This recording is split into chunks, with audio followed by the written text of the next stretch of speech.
We will start in Adobe Fresco, as is often the case. There we are. The glove is on.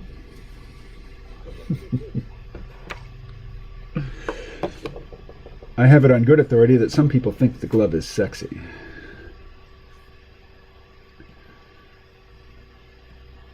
Alrighty. Am I... Oh, I am live. Yep. Yes, I'm talking to the world.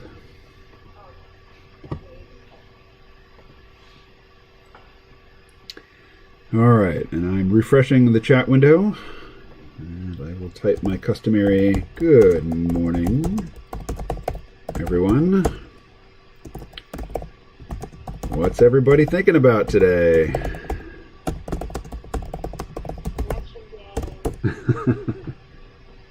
That it is. Oh, I so want it to be over.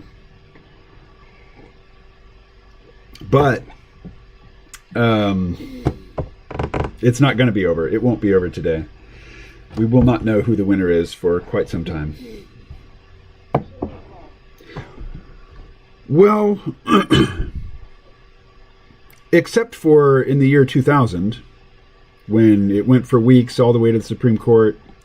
Usually we know on the night.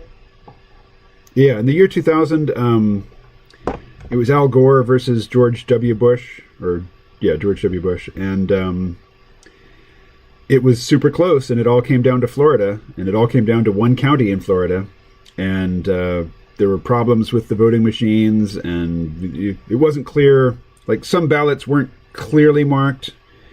Anyway, it went all the way to the Supreme Court, but every other election besides that one, we've known pretty much on the day. You know, by the end of election day, you could pretty much see who was going to win, and that's probably not going to be the case today. It's going to be settled in court, not at the ballot box. All right. So I see there are 2 people watching now. I'm going to put the last of this coffee in this cup. Yep, and then that's it for coffee for the day. I'm declaring it. I'm stating my intention. I will not make another cup of coffee. Another pot of coffee. Alrighty.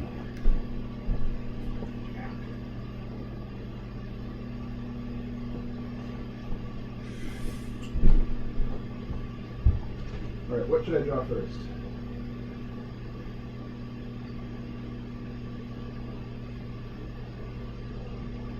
Okay.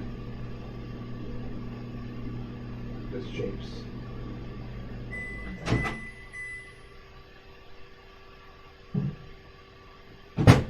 Yeah. I will start in just a moment. Okay. Oh, 3 people looking.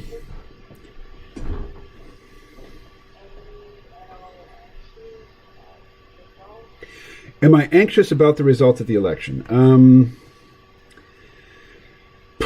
Well, there's no good outcome from my perspective. I don't want either one of them. So,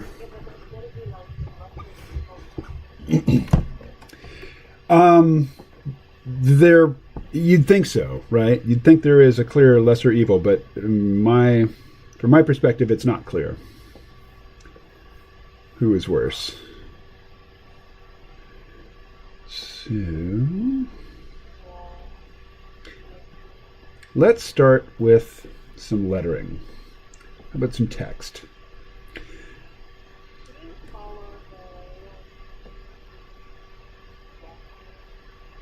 I have never seen The West Wing. I've heard good things about it.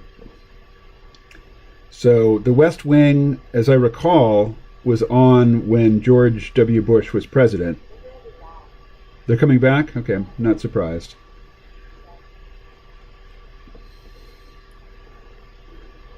Alrighty. There's a G. Give me a G.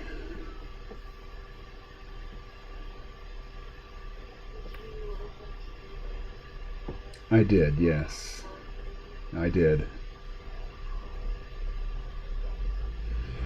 There was a big earthquake. Oh. Yep. Morning, KMO. Hi, Rose. Beautiful sunrise. I have a massage scheduled for 11 a.m. Then I'm offline the rest of the workday. Going to take my dog to the park. That sounds like a great, great day, Paul.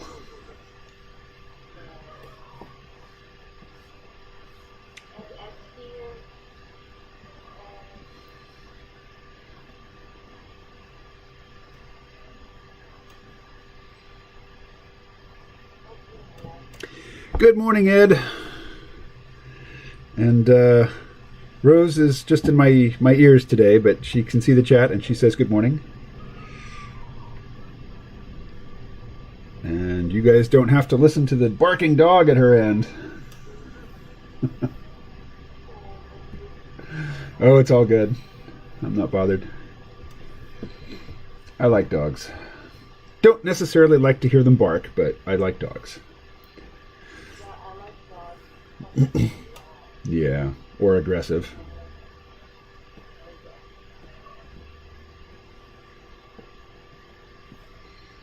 Let's see, let's go with this one.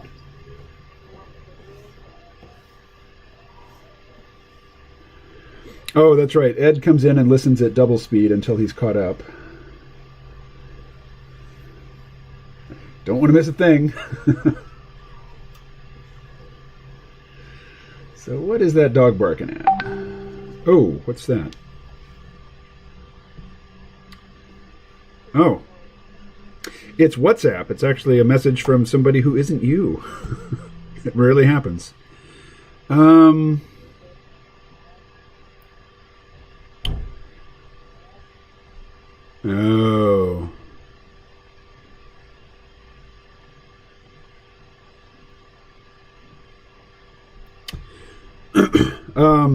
I recorded an interview with somebody on Saturday, and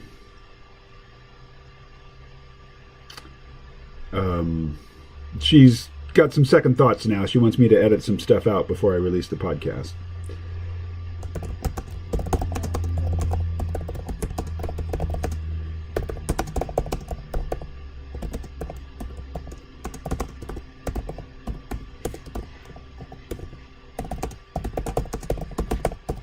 All right. I basically said, I'm on a live stream till 11. Can't talk now. Talk later. All right. So, I'd say, has everybody voted? But it's not election day for everybody. Rose, you haven't voted today. I'm guessing that Paul voted early. I have a colleague who is a time pirate that wanted to do a Teams call from 8:15 to 9:45. Time pirate. I've never heard that before. I've heard of time bandits. From Paul, he writes, I missed yesterday's live stream. I have a colleague who is a time pirate that wanted to do a Teams call from 8:15 to 9:45. I've heard of psychic vampires. Yeah. Somebody who wants to take up all your time. Yeah.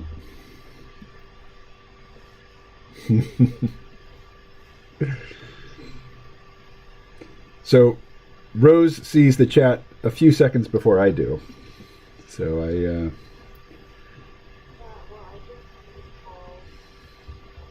no. You still don't see it? The one that starts with I missed yesterday's live stream? Oh, okay.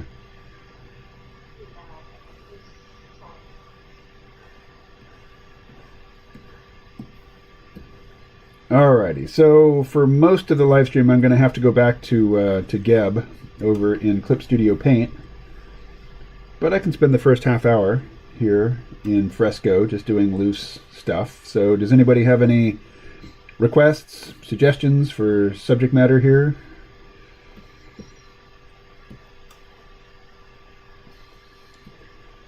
And Trump's hair?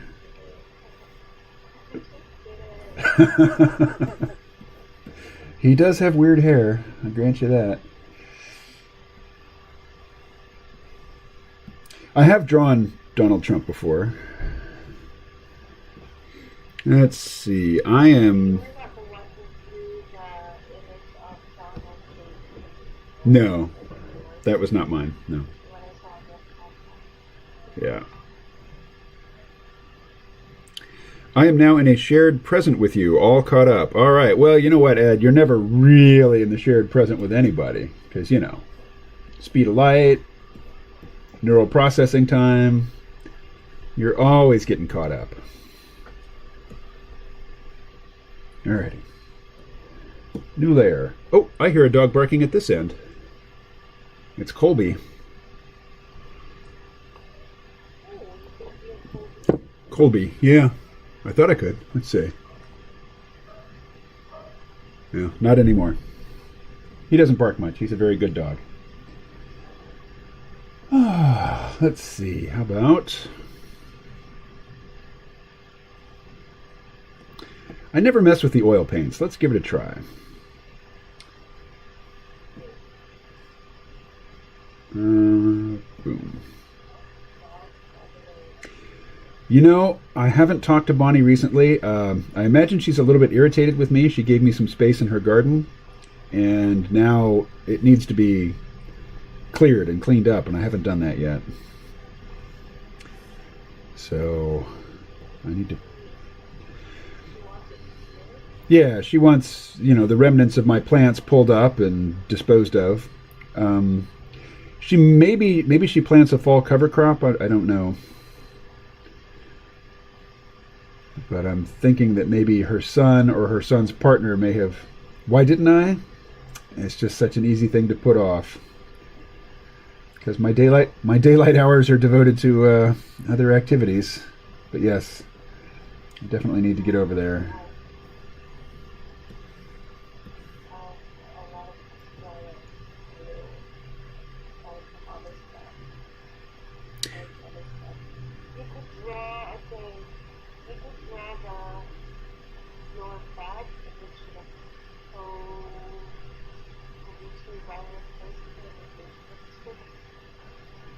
Ah.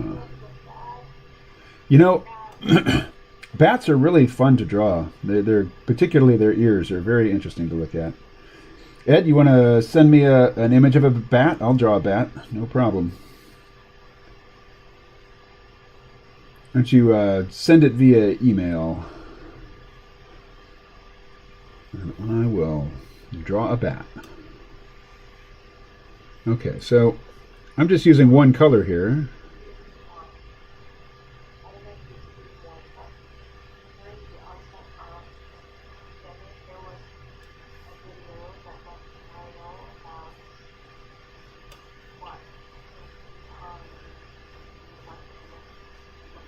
Oh yeah, I've seen that wet market. I mean, not personally, just in video. And yeah, they really have all those animals just sitting right on top of each other. It's pretty nasty looking. Did you see the South Park pandemic special? No, I have not watched South Park in many years, Paul. And I don't have any reason why not, because it's always been very prescient and funny and, you know, insightful and incisive.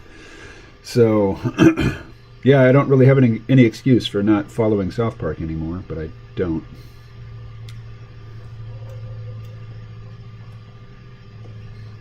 Let's see.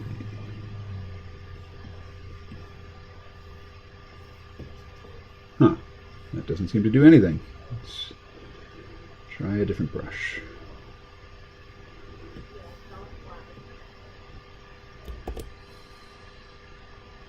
The amazing thing about South Park is, you know, typically animation takes forever. So you can't have an animated show that comments on the news cycle because, you know, it takes months and months to create a single episode of an animated TV show. But they have the process down. They've honed it. They can really get episodes out very quickly. So South Park is the one exception to that rule. They can comment on what's happening right now, you know. So that's their superpower.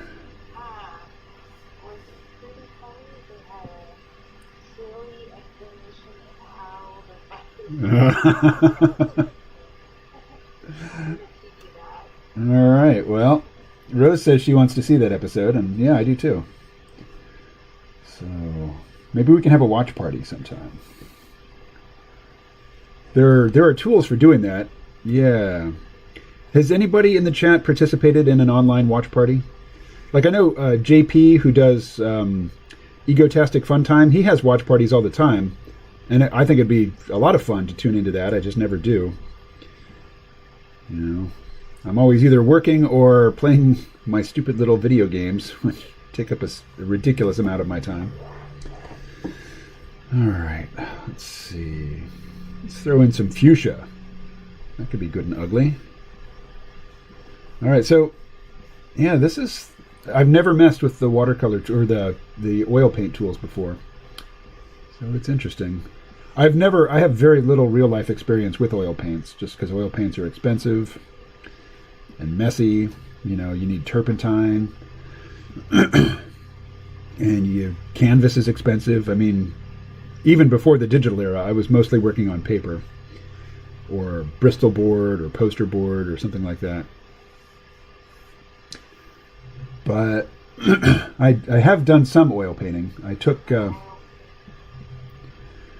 when I was still in high school. Actually, I got to take classes at the Kansas City Art Institute, and that was my introduction to both live nude models and oil paint. Phlegmy. Too much heavy cream. Yeah.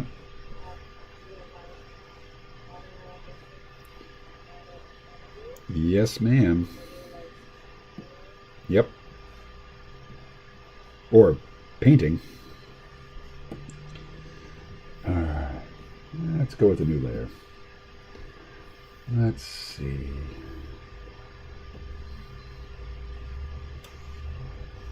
Ed, did you send me a picture of a bat?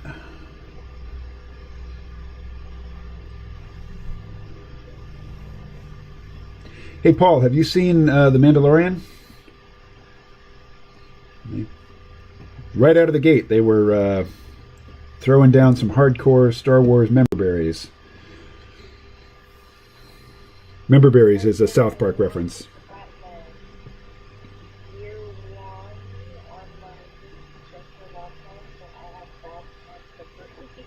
Batman Year One, is that animated? I'm not familiar with that, Ed.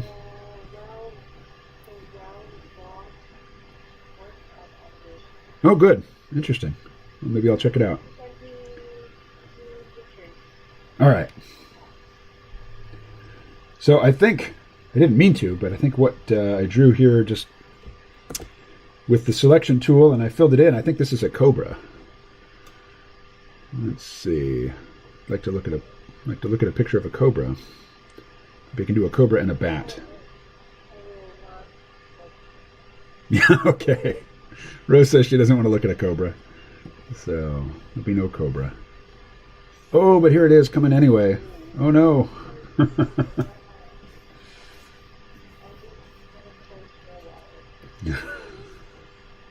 All right, now I'm going to go find Ed's bat.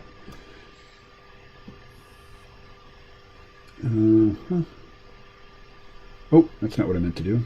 Let's see. To get Fresco back. Over here.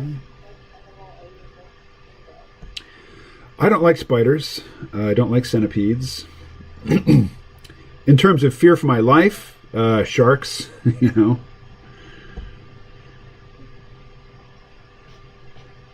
I'm okay scuba diving. Because I don't feel so vulnerable when I'm deep down, but when I'm like snorkeling and I'm up at the surface or near the surface, you know, that's when I get paranoid about sharks.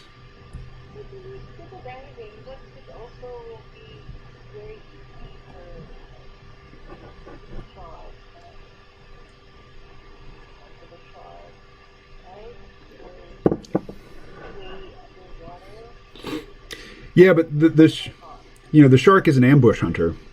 So if you're near the bottom, there's a lot of directions they can't come at you from, particularly if there's, terrain down there, like you're swimming along a reef. You know, you can put your back to the reef and you can pretty much see what's going on around you. But when you're at the surface, particularly if you have long fins on, you can't turn quickly. You can't turn around and look behind you quickly. So that's where I get paranoid. All right, well, I'm looking at this picture of a bat that Ed sent me, so I'm going to download it.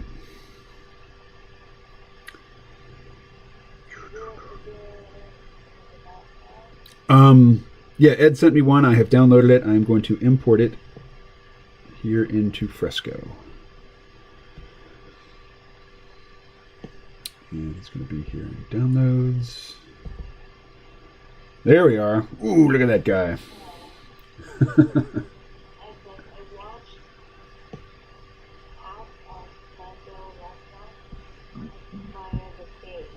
Uh-huh. Why only half?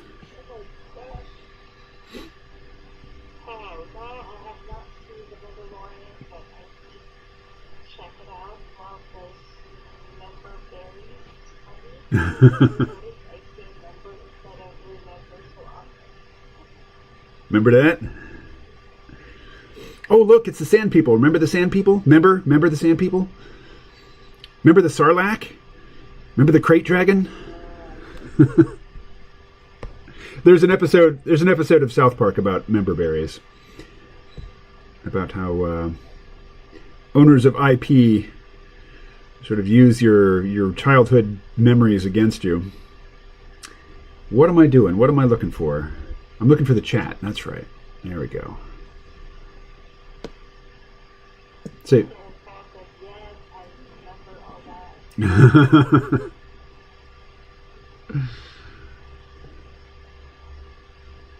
So, Paul, you haven't even seen season 1 of The Mandalorian? It's the savior of Star Wars. Oh, no, I need to constrain proportions. Control Z. There we go. And yeah, isn't that? So not only do they have weird ears, but look at that nose.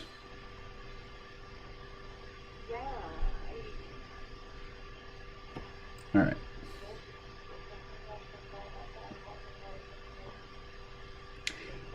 Ed, do you know what kind of bat this is? Let's see. Cannot draw in a hidden layer. How about on this layer? How about up here? So let's just get the general shape here.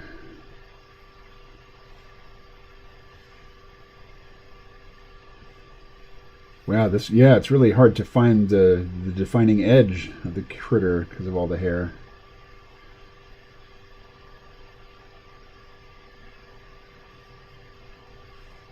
Like, it must have a jaw here, but there's no way I'm going to see it.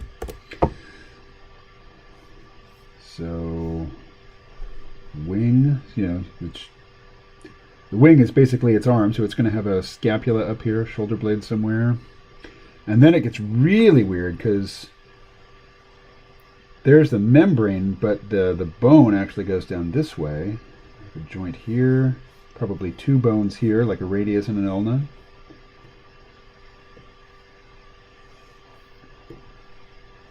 And then, and this is all just membrane down in here. But that nose is the freakiest part. Look at that. Weird stuff.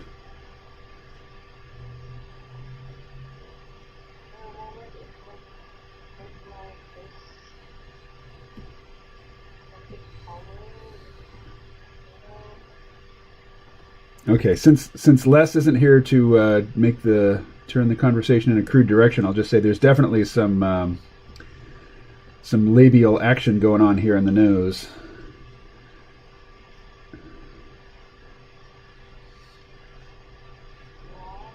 I'm saying the nose kind of looks like a pussy. All right. Let's make that go away. Oh, wow, look at that. Let's bring that back. Huh.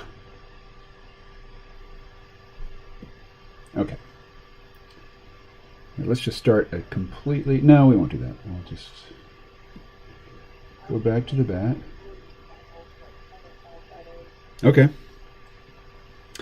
Let's see. Oh, Les is here. Wow, that's a really ugly cat. Yeah, no doubt. A very ugly cat. If my cat looked like that, I'd be finding a new home for it. Because I would not want that one rubbing up against me in bed at night, or in the morning, or anytime, really.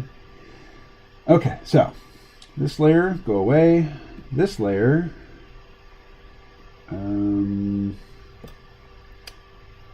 how do I change the dimensions?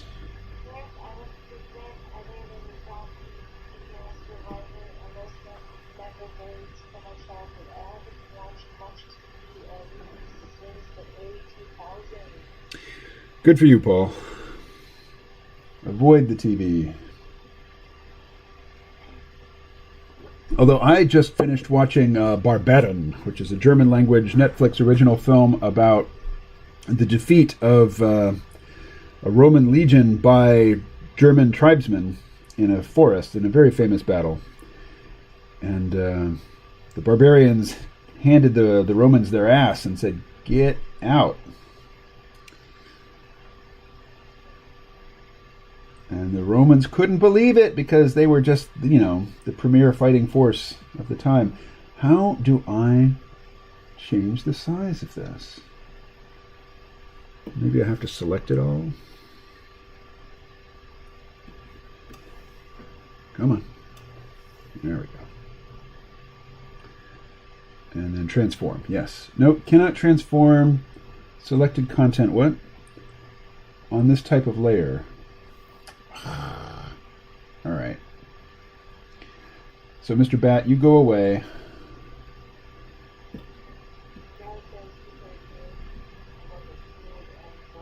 No. Well, I didn't know you were on hand to serve that function there, Les, so I had to step up. All right. Mediterranean horseshoe bat. Interesting.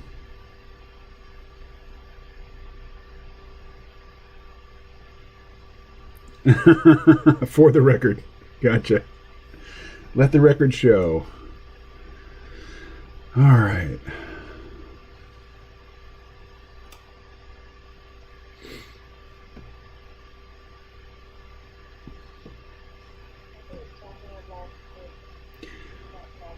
Yes, yes. Teutoburg Forest. The Eagle standards were commandeered and Varus was decapitated and his head sent to Rome. Yeah, that's how it ends. It ends with some unnamed character that we've never seen before riding a horse carrying Varus's head.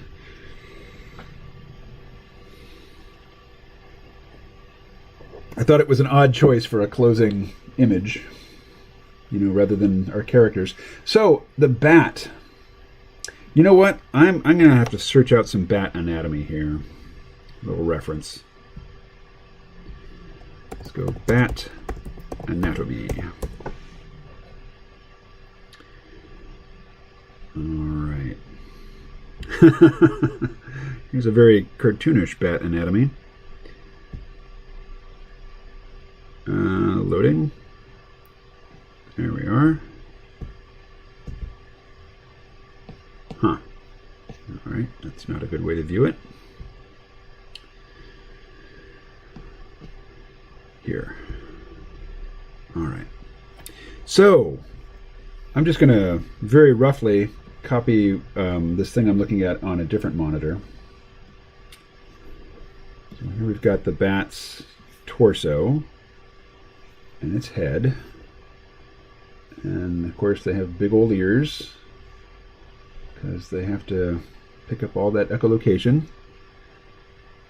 Nose leaf. Interesting. There's special vocabulary to describe a bat's nose. Of course, it has eyes. And a mouth. Hey, look at me. I'm a smiley bat. I'm happy. The image I'm looking at, by the way, is not cartoony, but I'm lending a little cartoon fun to it. Okay, so then it has tiny little legs.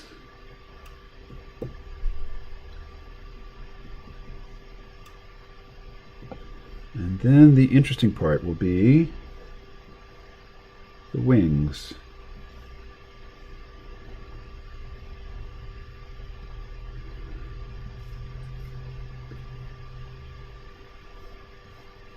I didn't leave myself enough room.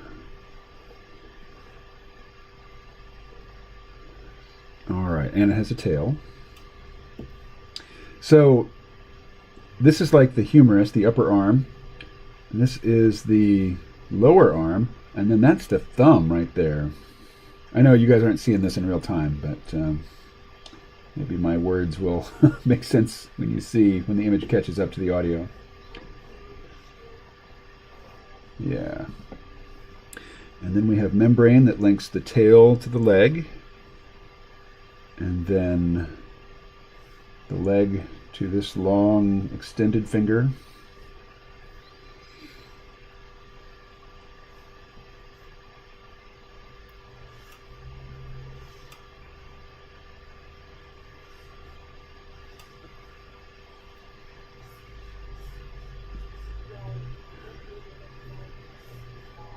Yeah.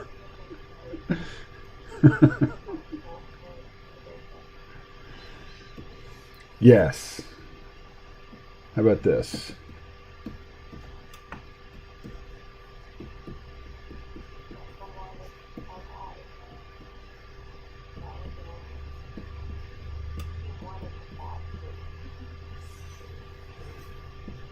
There you go.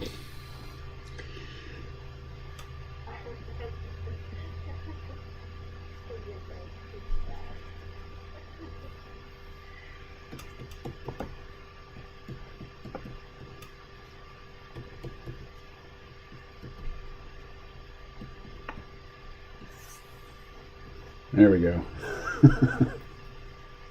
All right, it's 9:33. Fun time's over. Work. Time to work. All right. So for those who weren't here yesterday, which I think is just Paul, here's a page that I'm adding. This will not be on the Geb website. This is just going to be in the print comic. And we've discovered that Marcus's weird-looking hair is actually some sort of parasitic entity growing on his head. So Derek has summoned Joyce, the head of security, down to Mama Shug's grotto. So that's Mama Shug there in the background. And she says, "Yo, D, what's the rumpus? Anybody get that reference? I see the hitchhiker on Marcus's head has matured. So you knew about that, huh?" And Joyce says, "You think there was a foreign entity growing inside this base without me knowing about it?" And Marcus gets mad. "If you knew this thing was growing on me, then why didn't you do something? You want action? You got it." So, yesterday, the whole stream was spent basically just drawing this image. And I still need to put the tones in. But for now, we are just going to... Oh, am I in the right layer? Character tones, yes. And let me get the chat back up since it's gone. What do we got here? Those were the flying giant fruit bats of Indonesia. They don't use sonar, and apparently they are tasty. Ooh! You talking about the flying fox? Is that the same as the giant flying fruit bat, Les? There was an absolutely ridiculous horror film in the 90s starring Lou Diamond Phillips called Bats. And it featured like the flocks of marauding bats that were led by these two mutated flying fox bats. It was very silly. I saw that.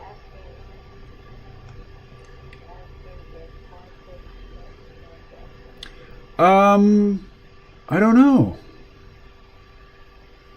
I'd never considered the question before.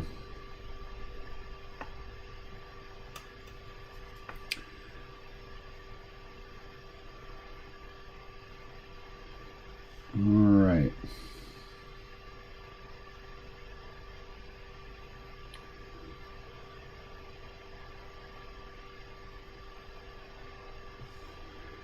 So, boom and boom. Right. So what's really embarrassing, see when I just, let me back up a little.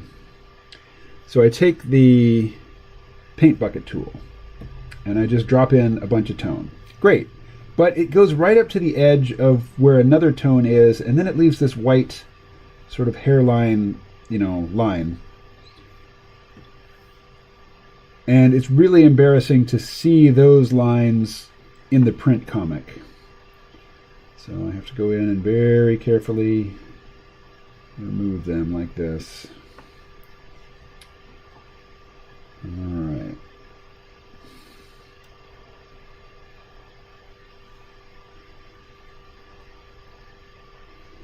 So.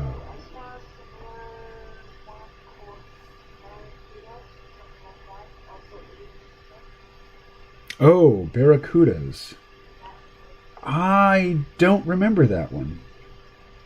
I do know that James Cameron, the director of The Terminator, he directed Piranha 2, The Spawning. And he got fired from that job like halfway through, and he broke into the editing bay, to edit the film even after he'd been fired.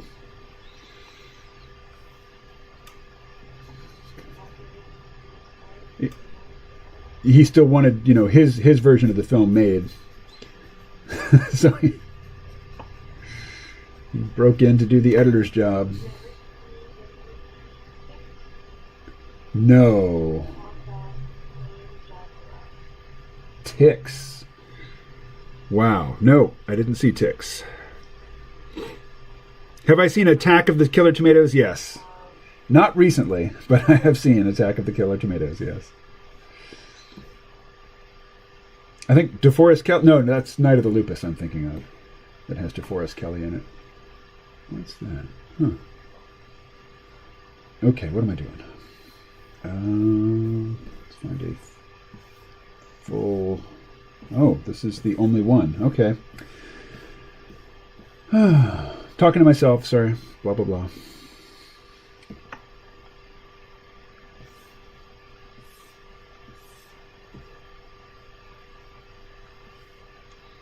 All right.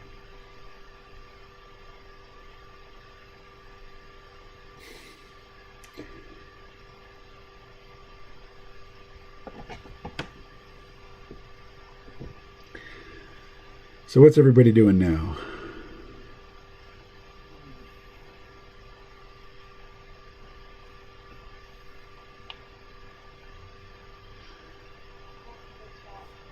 All right.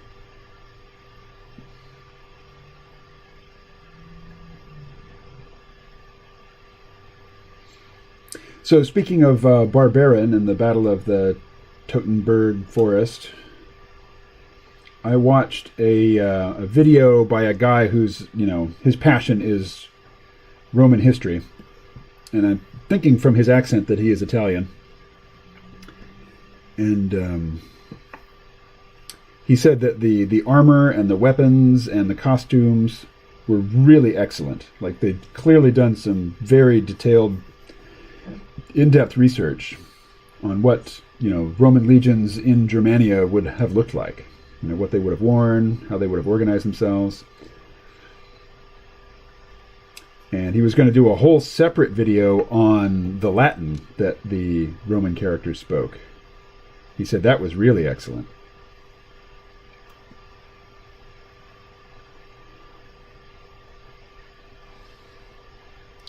But at the same time, it's clearly a, made-for-TV drama, really playing up the love story and the love triangle,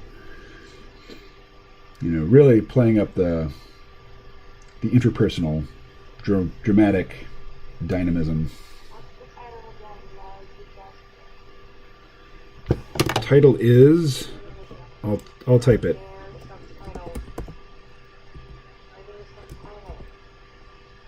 How'd they spell it? Was it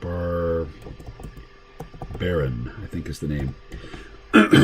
You can watch it in German with subtitles. I watched it with the English dub. And the English dub is pretty good. It's not like a Godzilla film or something.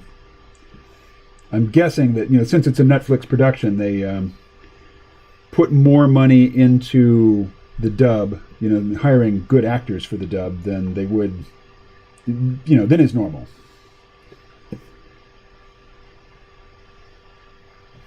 All right. What's happening? Oh, I see what's happening. Barbaron, yes. And of course, the main characters, all the ones involved in love stories, are just all impossibly gorgeous.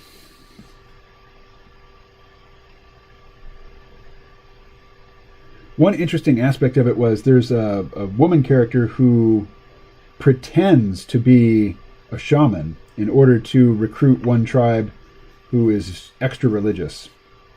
But it's a total fake, and there's a real shaman who sees what she's doing and knows that it's fake, but doesn't interfere.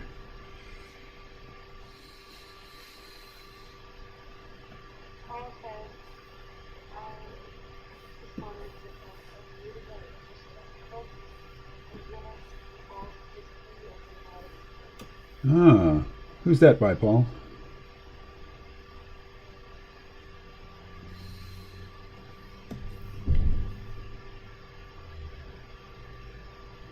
Let's see. Alexa, who wrote Indigenous Peoples' History of the United States? In Indigenous Peoples' History of the United States, authors are Roxanne Beck and Roxanne Dunbar Ortiz. All right.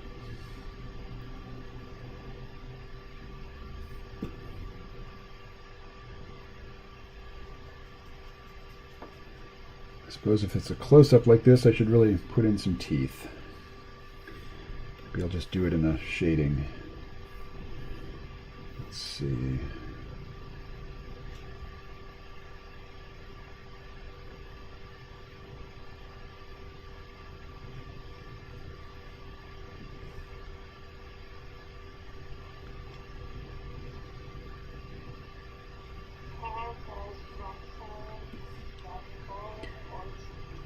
Yep.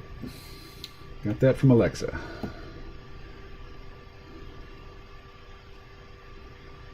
My trusty companion. Until recently, the only female voice I ever heard, really. Or almost. I guess my mom.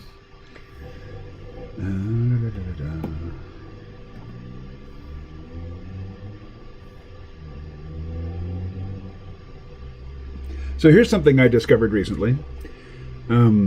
Alexa speaks in a different voice in Spanish. Alexa, never mind.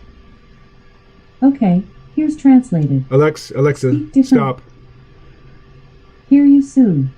Bye now. Bye.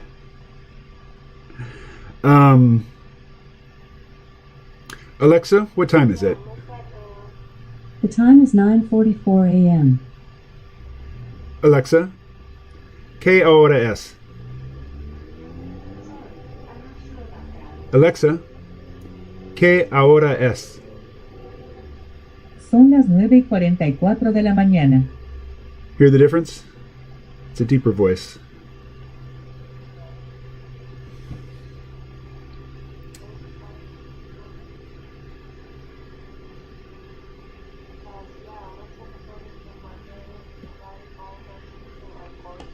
Yeah. They had good orthodontics. Yes. The lost art of German tribal braces, teeth braces. Good skin too. And excellent muscle to body fat ratio on the men. Well, on the main woman too. Okay. I'm not getting much done here. Let's pick it up. Pick up the pace, Mr. KMO. Get this character shaded. Actually, let's just grab the same tones I used up here. That one and that one.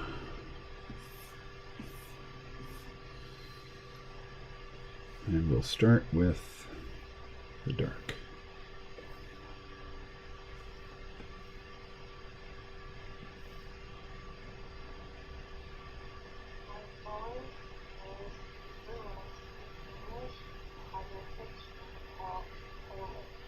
Huh.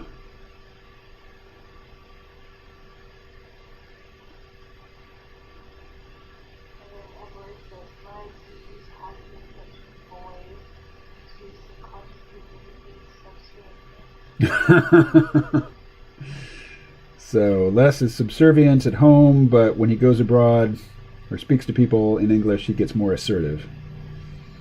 Is that it? Ed, how about you? Do you notice a change in tone or pitch when you're speaking French?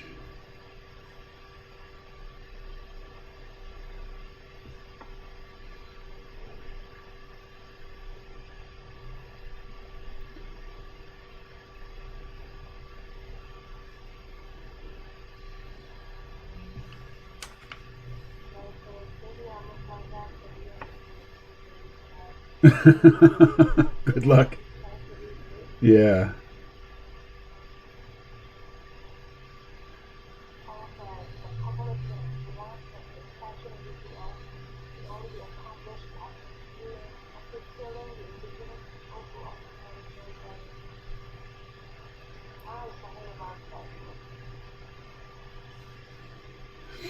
You know, what's his name? George Friedman talks a lot about the relationship of the indigenous peoples here in the U.S.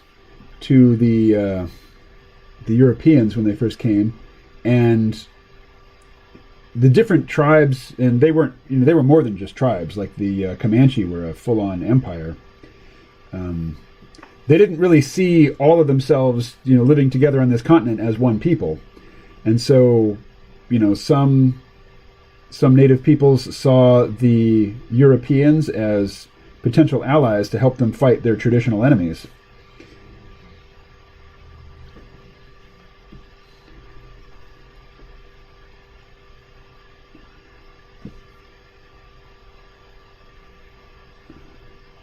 Which was kind of their undoing, because the English and the French did partner up with some tribes and help them fight off their traditional rivals. But then, in the end, of course, all the native people ended up being subservient or just pushed to the side mostly. Confined to reservations, kicked off their traditional lands.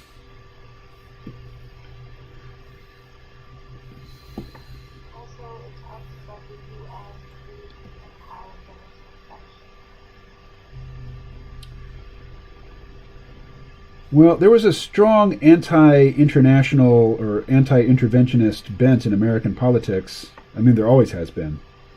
But it was the Spanish-American War, which ended and gave the United States possession of the Philippines and Puerto Rico, which was the real beginning of the American Empire. And then, after World War II, the U.S. took over the British Empire.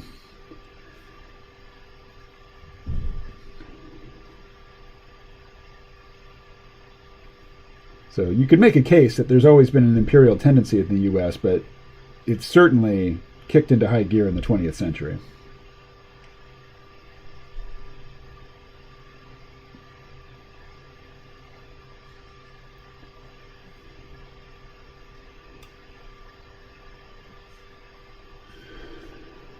Oh, what have I done? Let's see.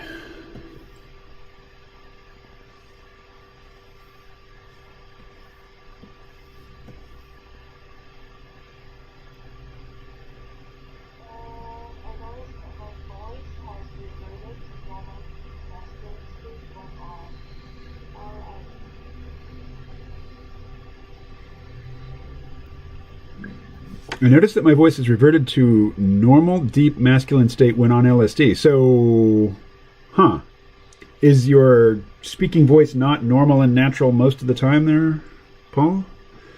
Or Ed? Ed, yeah, it was Ed. Paul says, that's true about the Allies, but the Americans were bound and determined to wipe out all indigenous people by murder and genocide. It's that simple. Yeah, I have trouble believing that any claim about the motivations of hundreds of thousands of people over many generations is going to be as simple as that.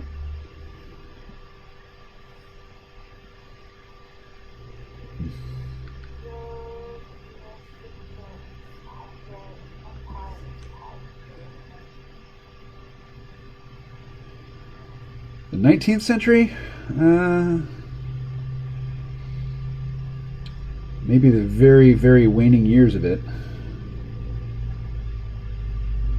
Alexa, when was the Spanish-American War fought?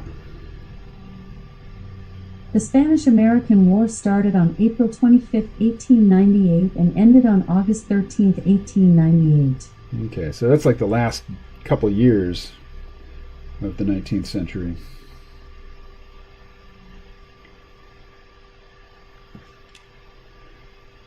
Let's see.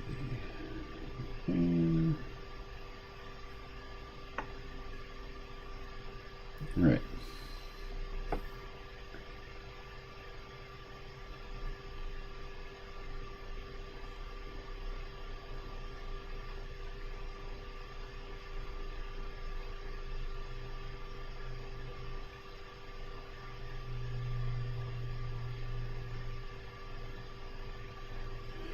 So the title of the book that Paul's talking about, I think, is referencing A People's History of the United States by Howard Zinn, in which he gives a very different view of American history than, certainly than children are taught here in the U.S.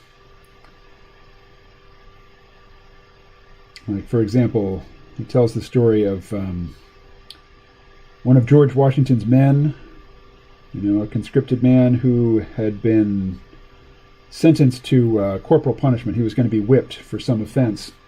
And he was being whipped, and he called out, "Help me, my brothers," because he was in great pain. He's just calling for help.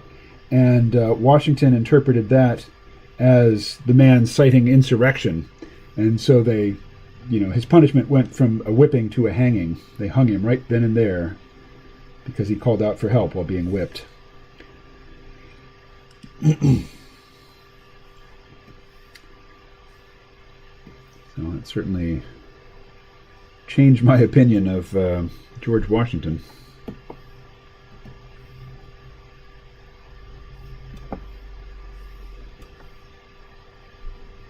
What's going on? Oh, I see what's going on. Okay. I'm trying to draw on an area that is masked. There we go.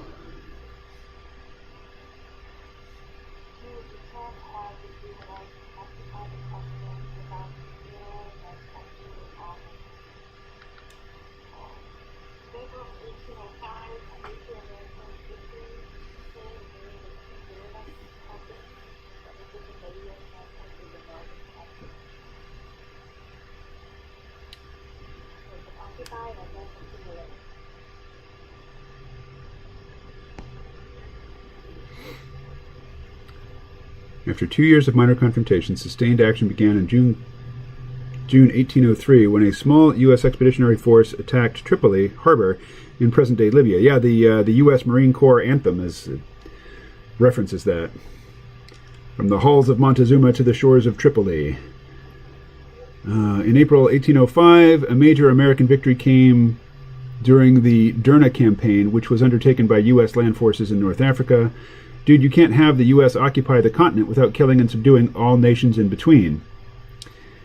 Yeah.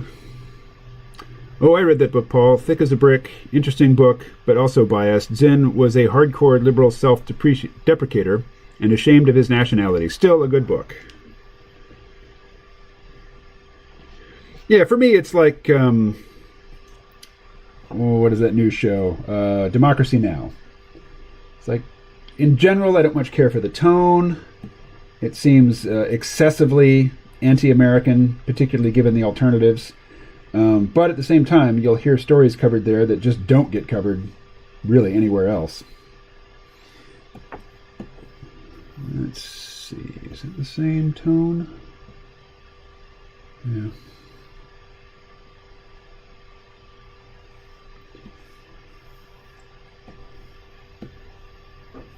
And there.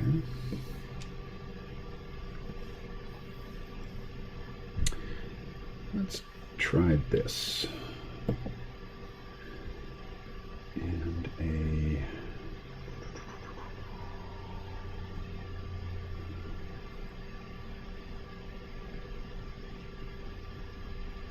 Right.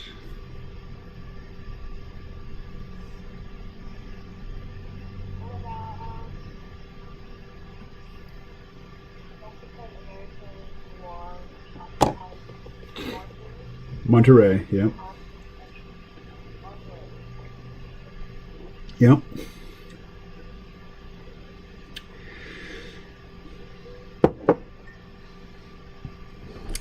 Yeah, by then though, I mean that was, you know, the English speaking, or England, got most of North America. Spain colonized most of South and Central America. Of course, Portugal got a big piece as well.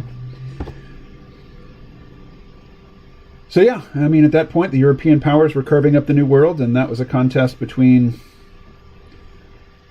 you know, the Spanish, basically the ruling class in Mexico at that time were Spanish, just like in the Philippines now. So I don't really see that as a battle between the indigenous people of Central America and the mostly British-descended Anglophiles or Anglophones.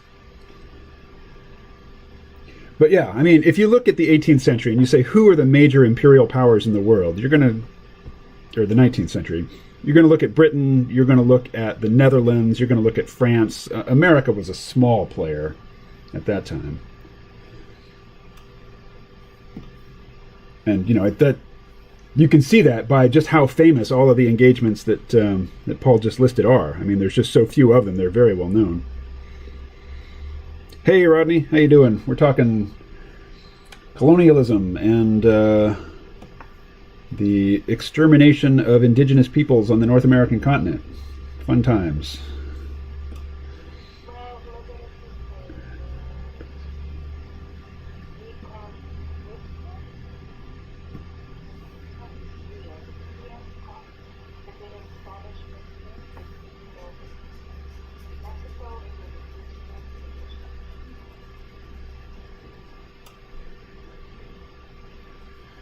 Well, let's see. We'll look at it this way. The Reconquista is real. The Indian stock with a bit of...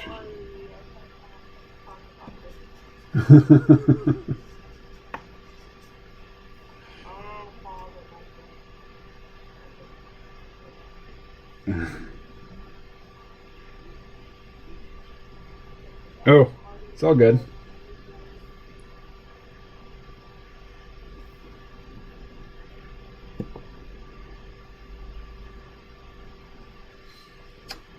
Grievance studies. Ugh. All right.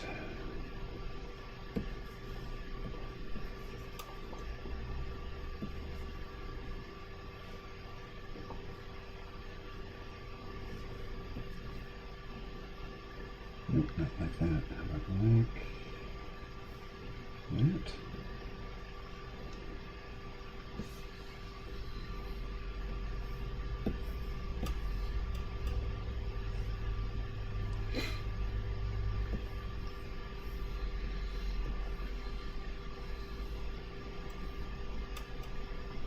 Oh, what am I doing?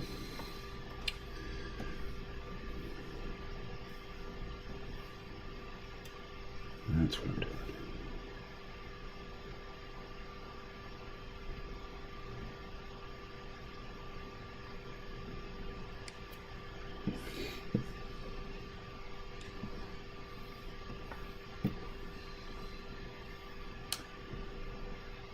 Background tones.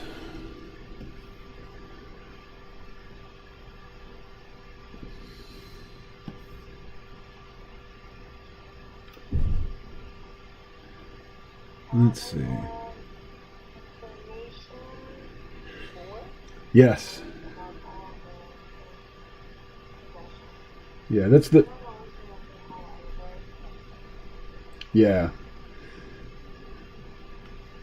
So information vor like carnivore or localvore or herbivore, he devours information.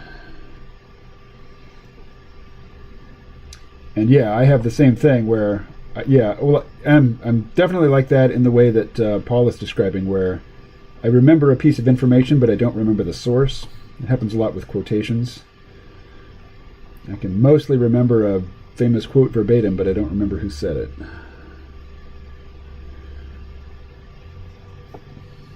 Let's see.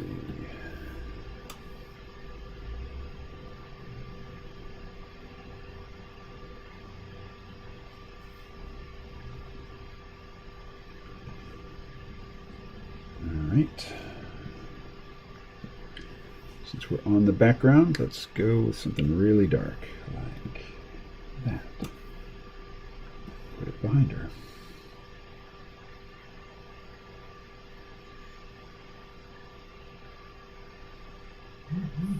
What was that? I think otherwise, majoring in grievances studies to like research in a different voice, really easier to end up in a high voice. It's not high possible. I think it depends on their gender.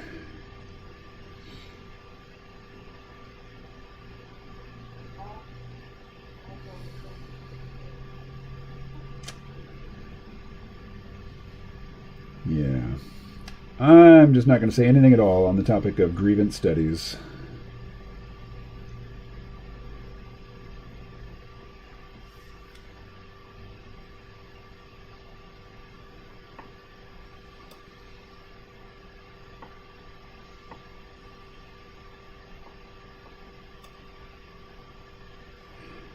Let's see. My voice tightened up so that I could indicate to my mom and older sisters that I would not fight back. Ooh. So they would lay off. That's rough, Ed.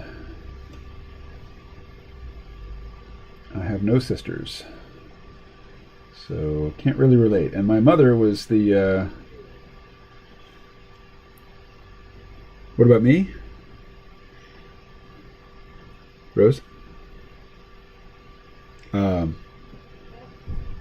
Yeah, my mom was the nice parent. You know, my father was the tyrant. So, and I had no sisters, so I don't have any experience that helps me relate to Ed there.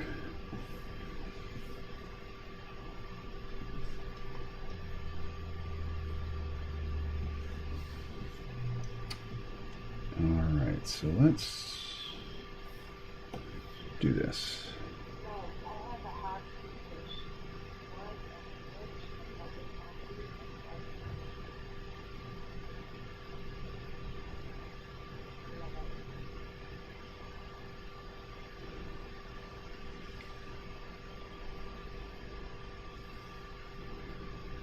Right. So, did your sister make her fortune, or did she marry her fortune? Let's see. Shift.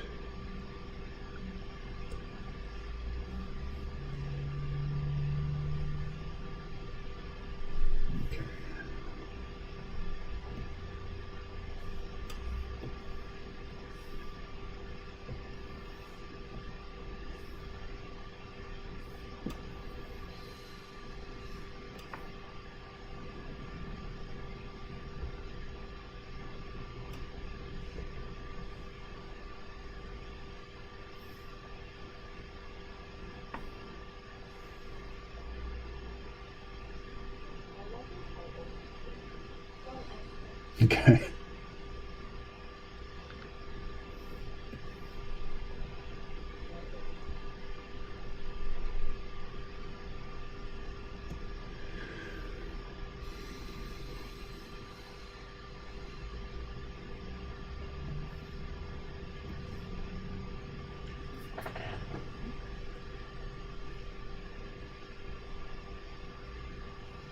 All right, well, that shows me what I left uncolored on Joyce. Let's see, character tones.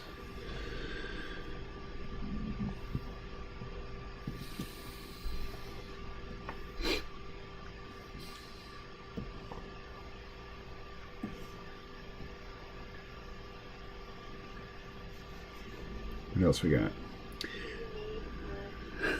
But, well, that's a proven strategy.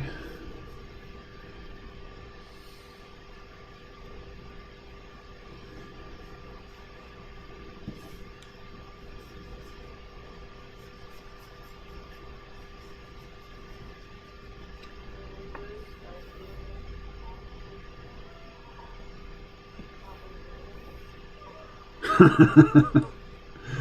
think Governators is a Arnold Schwarzenegger reference. You know, he played the Terminator, and then he became the governor of California, and people called him the Governor.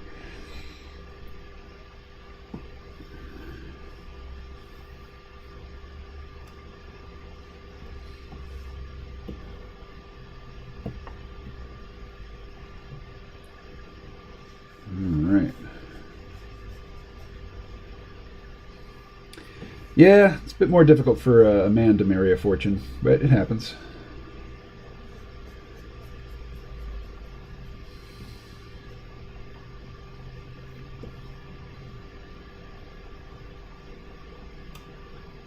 It's an unenviable position to be in, though, as far as I'm concerned.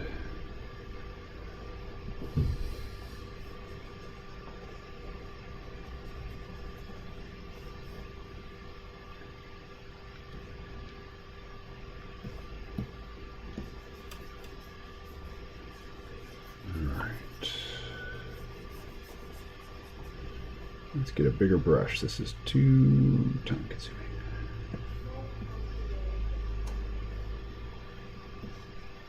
No, I don't know that it's sad. You know, for the men who marry up, a lot of the times the fortune that they're, you know, getting a piece of, their wife didn't make it. You know, she inherited it. So he's got to be sort of subservient to the whole clan in order to maintain his position. Or possibly to the woman's father.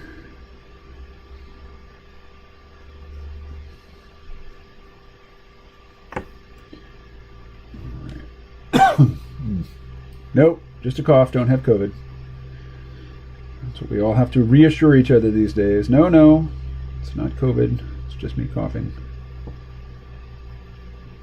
But how do we know? How do I know it's not COVID? I've encountered people. Oh, by the way, the movie that we shot last week is still being edited. So it's not going to make the Halloween deadline, but we are going to premiere it. Yeah. But we're going to premiere it in the local cinema, so we will get to see it on the big screen. I don't know how they're going to do social distancing with that. I might have to just, you know, encourage people to leave 2 chairs between them and anybody that didn't come there with. I don't know. I'm just making stuff up. I have no clue how they're going to do that.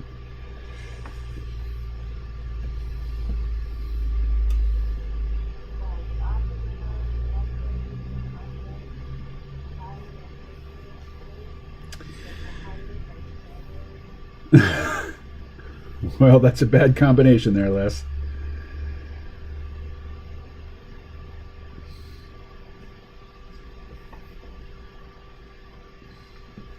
All right, now. I don't know yet. I haven't seen it. I am not involved in the editing. Let's see. Picks, here you go. Here's some skin tone. Oh, wrong layer. Background ink. I should have made her a character. No, not background ink, background tones. There we go.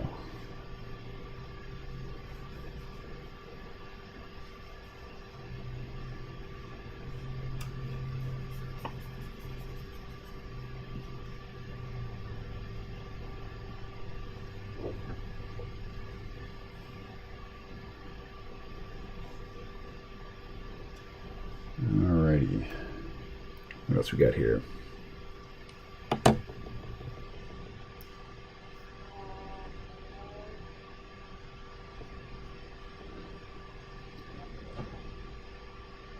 You gonna sign out?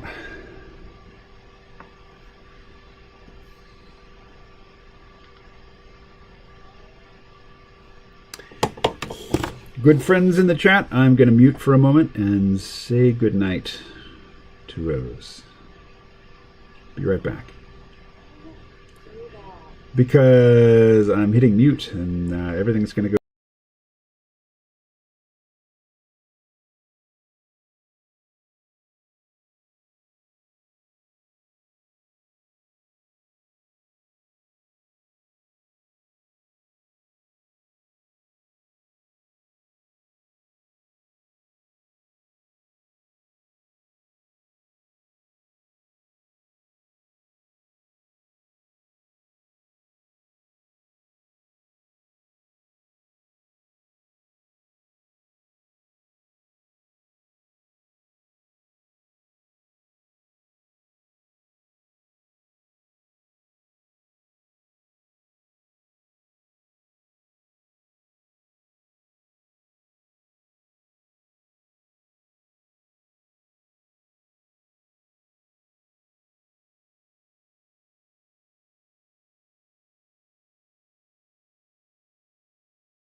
Alright, everybody, I'm back.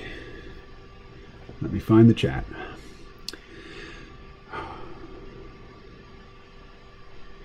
Where's the chat? Oh, here it is. Okay. Not much has happened since I was gone, eh? Oh, I just refreshed the chat, so I don't see any of your messages now. Sorry. Starting fresh. Where's my stylus? There it is. Starting fresh. So who's going to be the first to type a new message?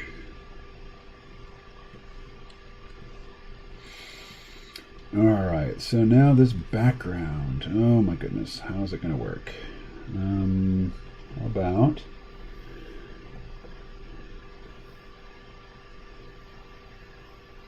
do this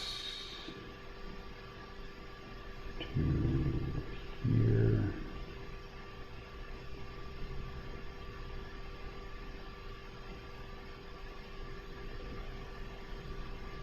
That. And then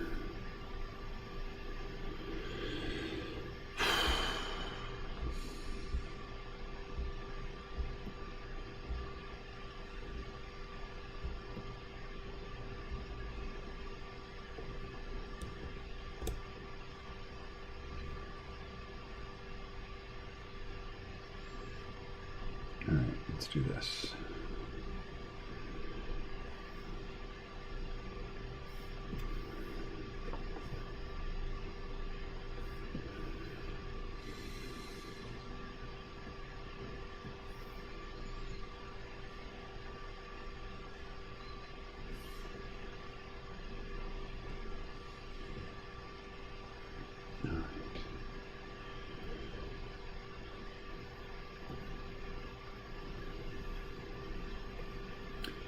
No new messages? Come on, fellas. Start a conversation. Oh, I got copyright warning for live streaming while listening to the Joe Rogan Experience podcast on, what was that, Sunday?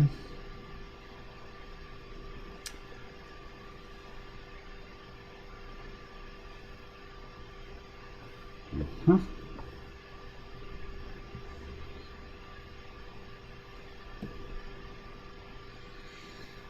All right, now.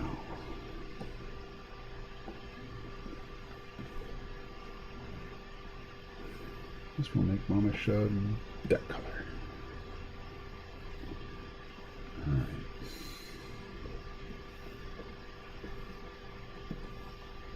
Still nothing from y'all. Come on, fellas. Hit me up.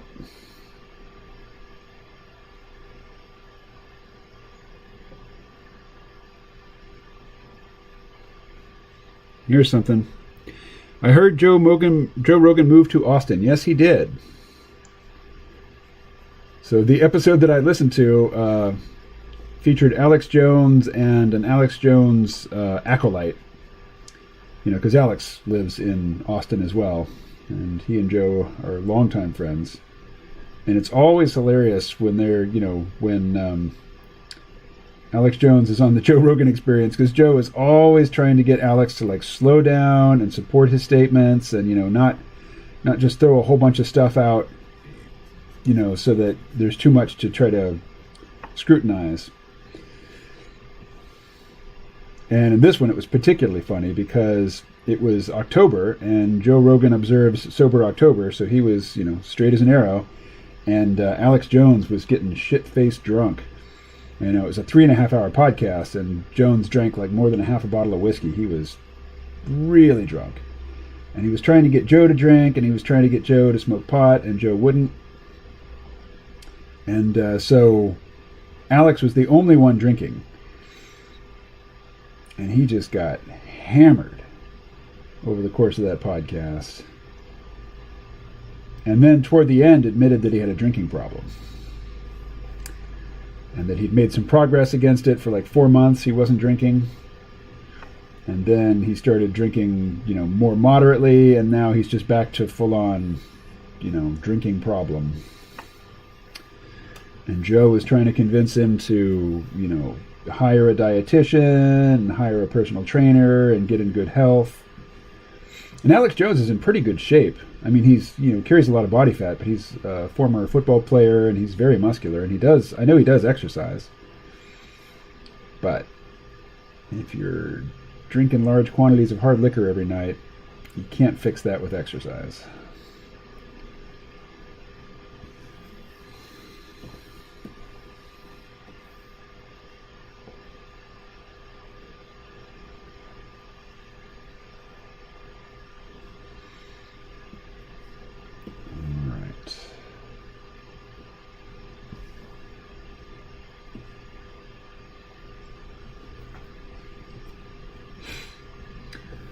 So, is that a vector line or is that a raster line? Background ink. That'll be vector. All right, so let's make that smaller.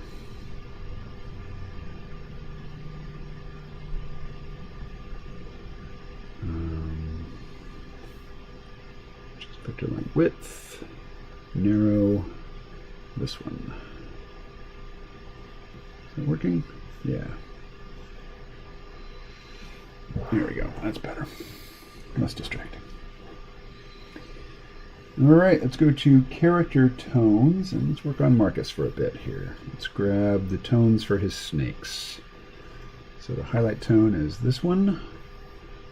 No, it's that one. Come on. There. And then that one. There we go. So what do we got here?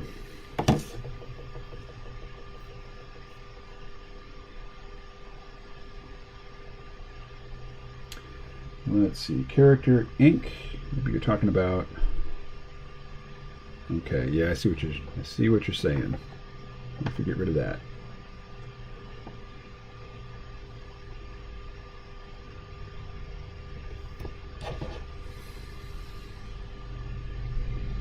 Oh, and while we're here. All right. So now back to character tones. Oh, actually, back to the chat. What have I missed?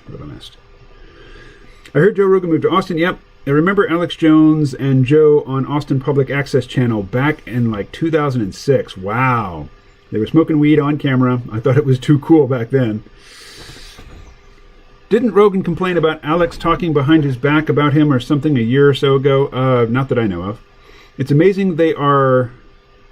It's amazing they are filming Fear the Walking Dead down the street from my homestead in an old rock quarry. Oh, wow. I've forgotten about Fear the Walking Dead. I actually kept watching that show for a couple of years after I gave up on the regular Walking Dead.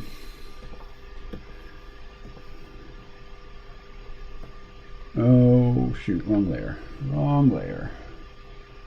Background tones. There we go.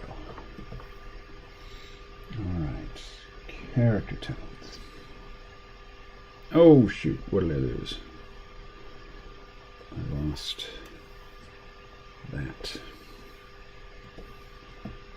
So now we've got to differentiate these snake heads here.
What else we got?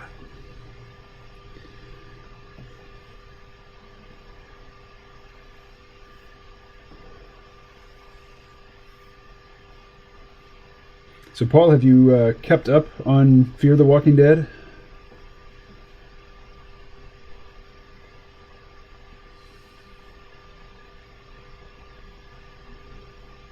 That show's been through quite a few rather distinct phases.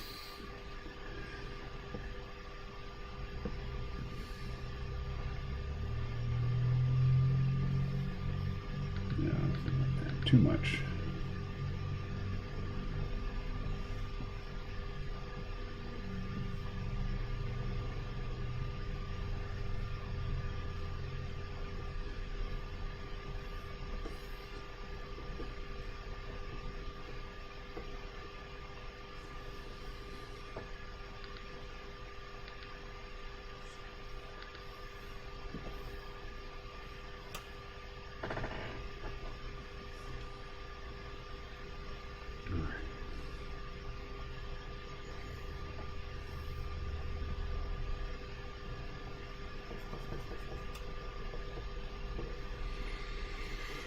And we're going to go one darker. This is something I normally would not do, but I think it's necessary in this instance.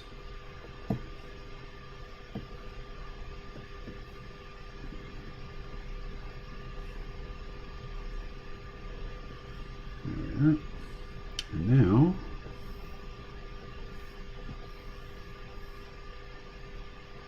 too big. There we go.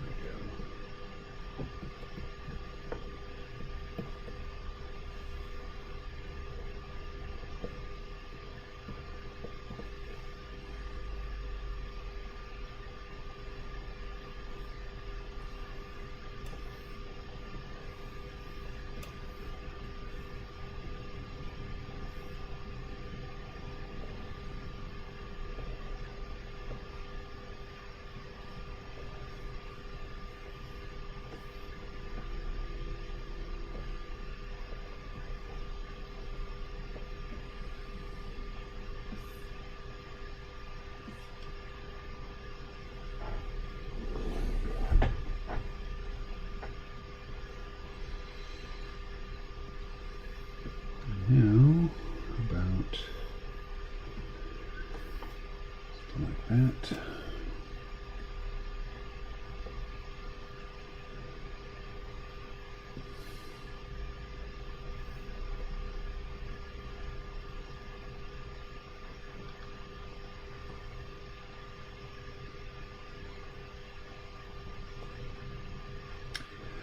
Oh, background tones, that's what I'm looking for. Okay, I must have a selection somewhere. Yeah, I do. So deselect. All right, here we go.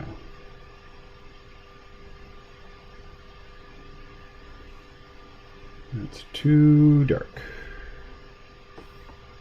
Up a little. There we go.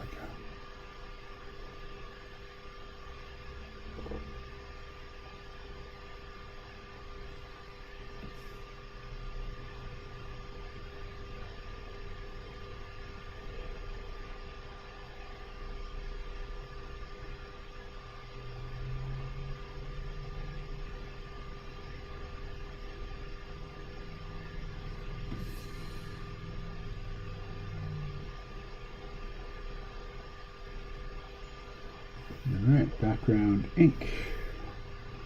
Erase.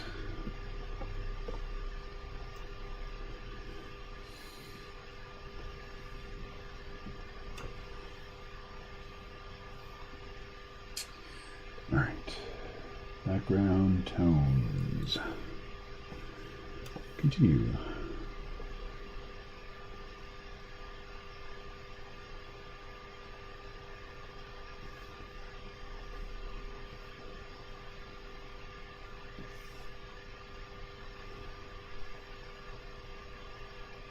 What else we got? What's the parasitic condition that Marcus has called? I haven't decided on it yet. Joyce is going to make reference to it, and she's going to be disappointed that it's just run-of-the-mill like Medusa head or something, and that she was hoping for something more exotic.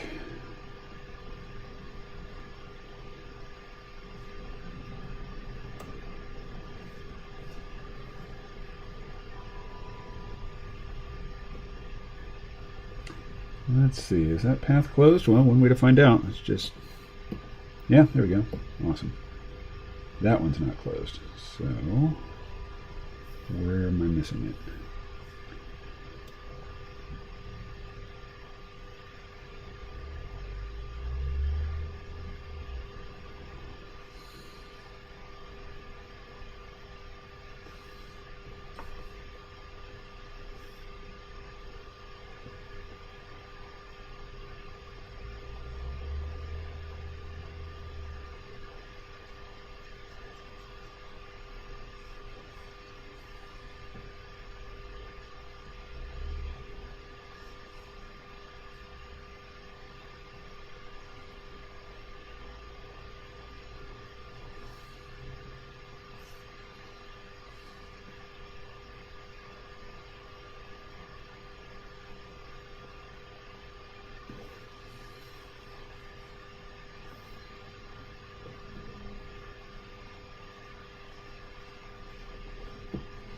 Okay.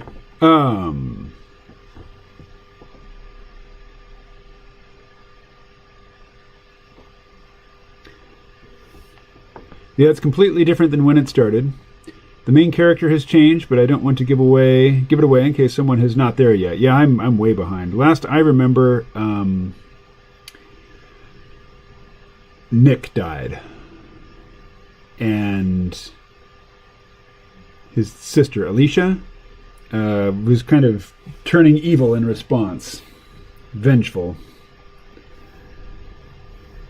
And Morgan had showed up, and there was a character who was like a gunslinger, a sharpshooter, or a rodeo style, trick shooter. And a woman that he was sweet on. That's the last season I saw. I'm not sure how far back that is. And Morgan had walked there from Georgia. And then decided he needed to go back to Georgia. Or Virginia. I guess they were... The main crew was in Alexandria, Virginia.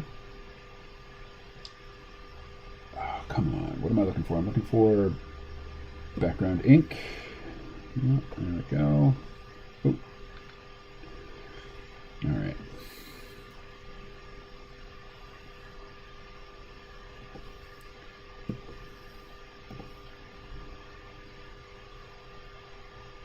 Nope. Wrong layer. Background tones. Y'all can see what a pain in the butt this part is. I'd rather just draw. The characters and turn it over to somebody else to do all this. Preferably an AI. Because it's going to be boring work even for a human. I mean, even for somebody who, they worked hard to get to where they can be a colorist or an inker or something, but for me, once the characters are drawn, I want to move on.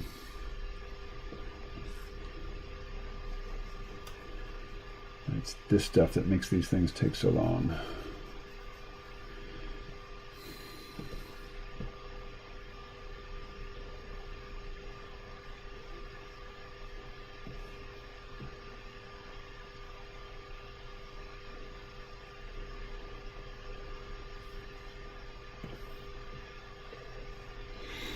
All right. I keep looking away. They even have a kids version of The Walking Dead, The World Beyond. Yeah, I saw a trailer for that. I didn't know that it was out. I feel like it's some CW reject, but my wife loves it. Okay, so it's ongoing. Interesting.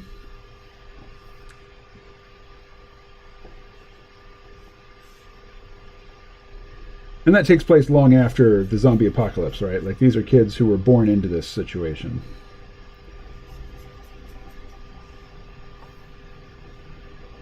All right.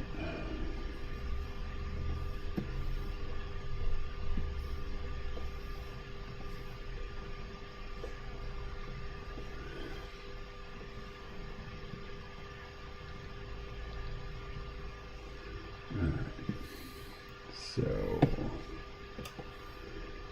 this tone, get a little darker, and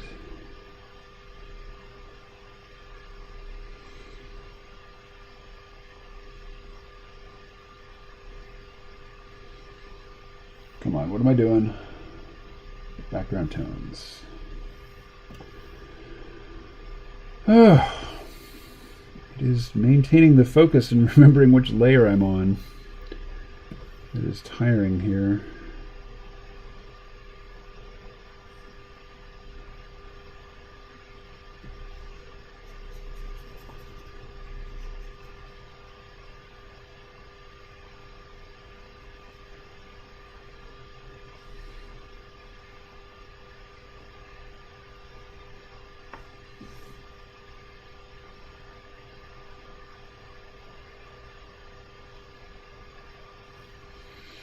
All right.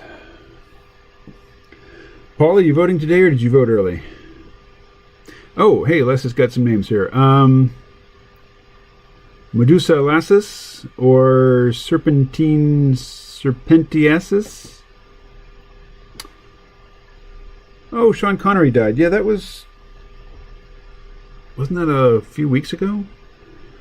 Alexa, when did Sean Connery die? Sean Connery died on October 31st, 2020 at the age of 90.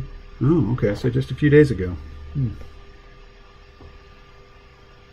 Yes, the kids are born into the situation, but terribly inept to deal with zombies. How strange, huh? Their characters are super annoying. Well, to you maybe, but your wife disagrees.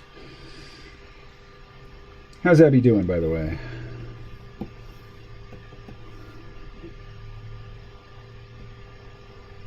You can tell her I said hello, if you would. And sorry we didn't get to hang out at EarthX this year, but of course it was canceled.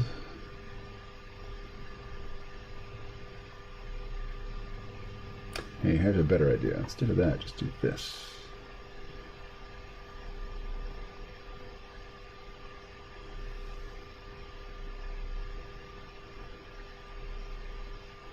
And then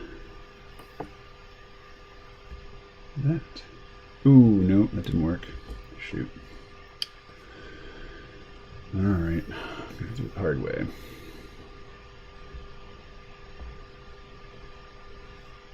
Yep, that'll work.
Yes, you know where the horn is. Good for you.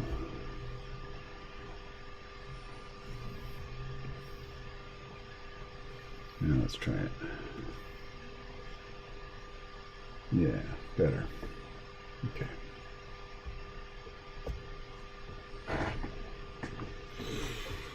Let's see. Paul says, I voted on Friday. I was dreaming of my student loan being forgiven with a Biden presidency. Good luck with that. Abby's doing great. She will be happy to know you said hi. We miss EarthX2. Had a room at the Anatole.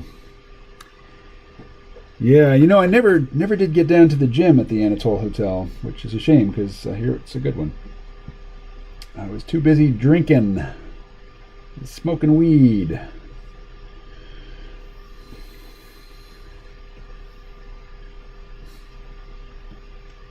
Thanks to Scott, by the way, for providing that. And thanks to you for buying some of the beer, as I recall, Paul. And also volunteering to be the one to carry the beers right through the lobby of the fancy hotel. Say, look, y'all, your bar is entirely overpriced and not meant for people like us. We had to go get some affordable beer, and we're drinking it in your fancy hotel, so live with it. Just live with it.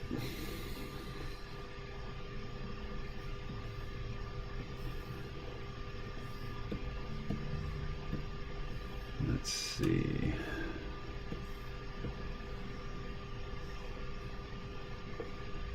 Oh, wrong layer. It's going to be on the character tones layer. There we are. All right.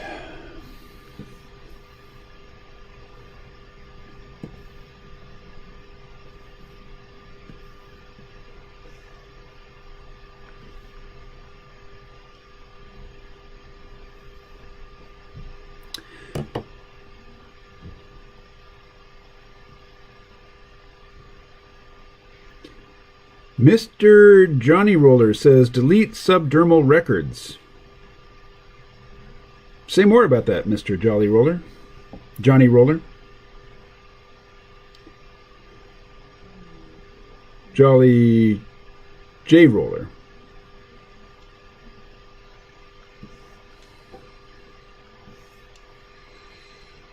Alright, so we're on character tones. Yes, let's do Marcus's face, which I'm pretty sure I said I was going to do like half an hour ago. There we are. So, like we did with Joyce, I'm going to do gradient.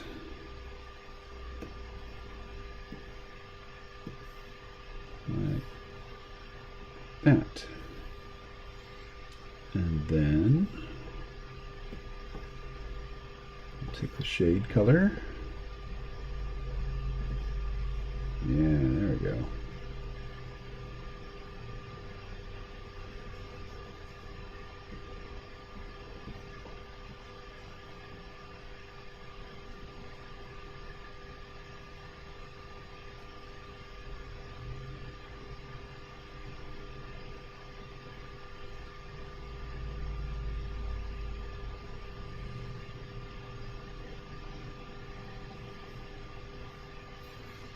And the highlight color.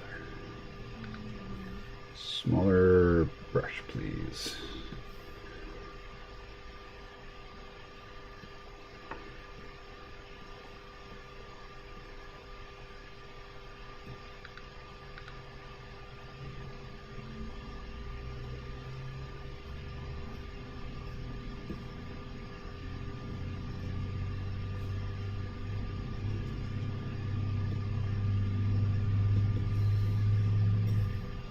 And I'm going to glance over here at the chat again in just a minute.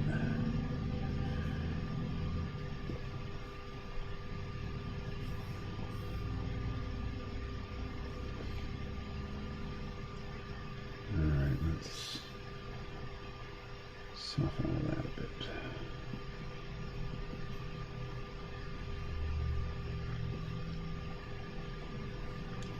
All right. And hands.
Oh, hey, let me say that I've been watching another Netflix series. It's a Russian language series, and I'm watching it. I'm watching the English dub again, just feeling lazy. But it's called To the Lake. And Paul, you might be interested. It's kind of a zombie apocalypse story, but so far, like 3 episodes in, without the zombies. It's just, it's a disease that is communicated, seemingly it's airborne. But just at the very end of the last episode that I saw, which I think was the 3rd episode, it's been revealed that there are some people who seem to survive the virus and acquire a taste for human flesh in the process. What am I looking for? I'm looking for this eraser, and I'm on the character ink layer. I'm going to get rid of that. Come on. Oh, well, got to deselect. Then we can get rid of it. There we go. There we go. All right. Now, let's get to work on Joyce here. That one goes up. And that one goes down. So our light source is really ill-defined. It's kind of like a flash from here. So I'm going to put it like right there. So let us select. Oh wait, character tones. Sweet. There we are.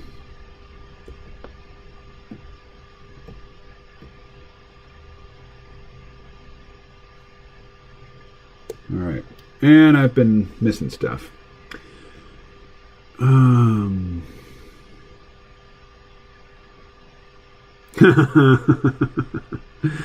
At the Anatole, I went to the gym, super hungover that next day. We should have drank outside by the fire.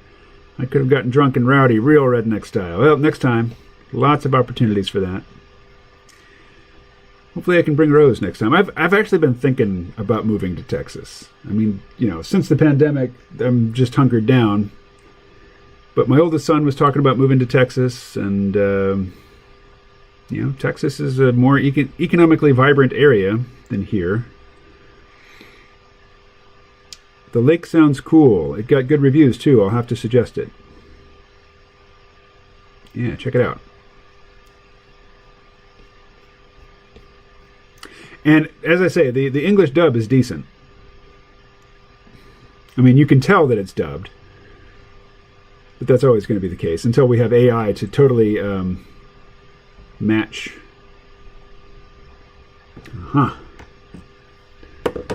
Let's see. Forward.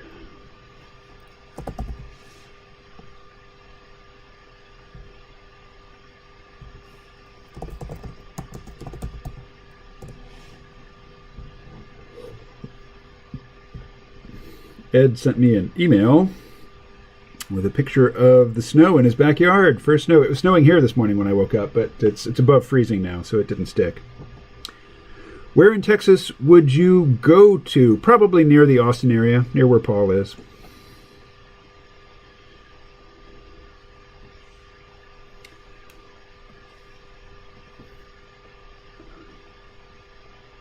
That's where my son was talking about going. Actually, no, my son was talking about San Antonio.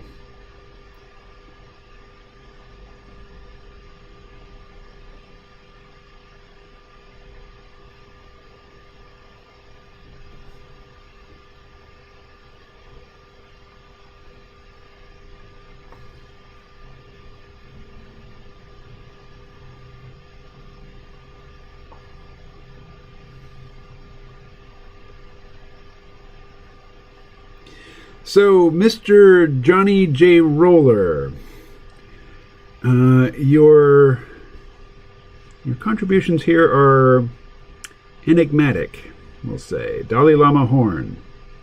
J equals 10. Yeah, I'm afraid I don't have much to say in response to that. Yeah, San Antonio is 70 miles from Austin. I live between in San Marcos. So I would certainly, if I were going to make that move, I would certainly seek out the expertise of locals like you, Paul. Michael Varhola, who helps with the marketing of Geb and the social media management of Geb. He lives, I can't remember the name of what he told me now about the community he lives in, but it's fairly near San Antonio.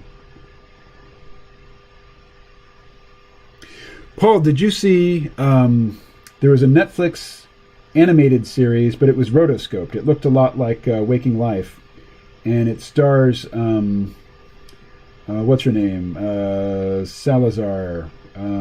She played Battle Angel Alita. What is her first name?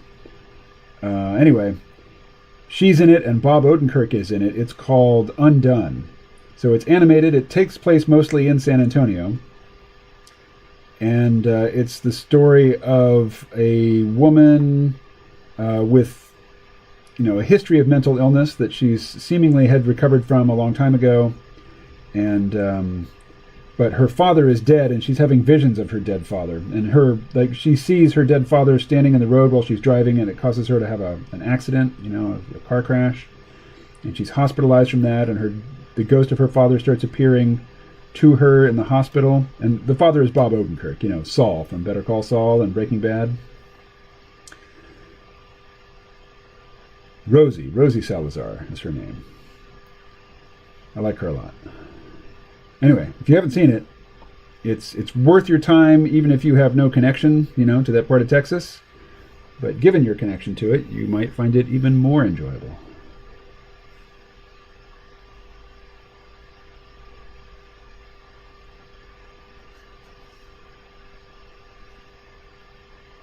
Undone is the name of the show. It's on Amazon Prime.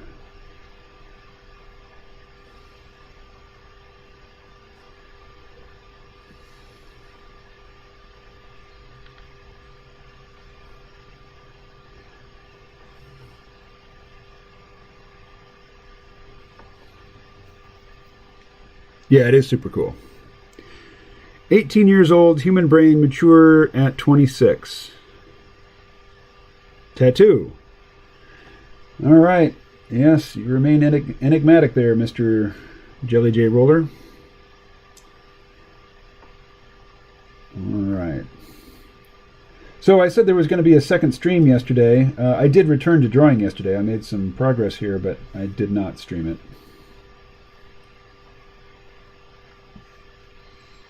All right. So now, in addition to all that, Joyce is going to get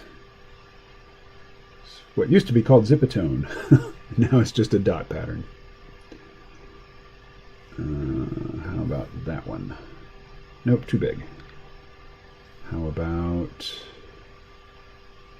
that one?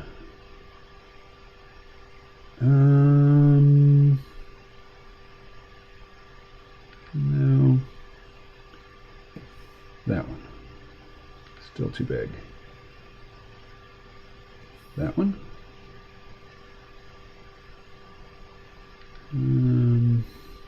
That one. No. All right, well.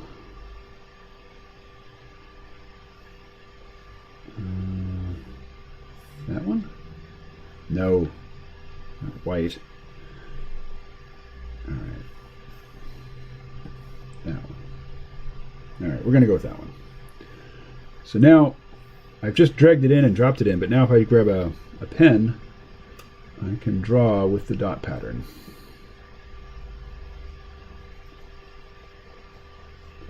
Oh, but I'm thinking it's too large a dot pattern. Yeah. So let's go with that one.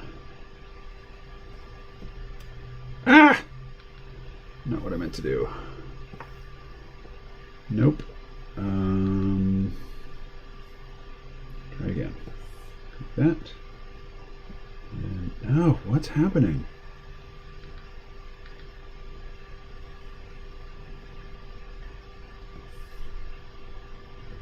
Okay, let's make sure we have the right tool selected. There we go. So this is one that I had looked at and rejected earlier. Here I am using it. So it goes, so it goes.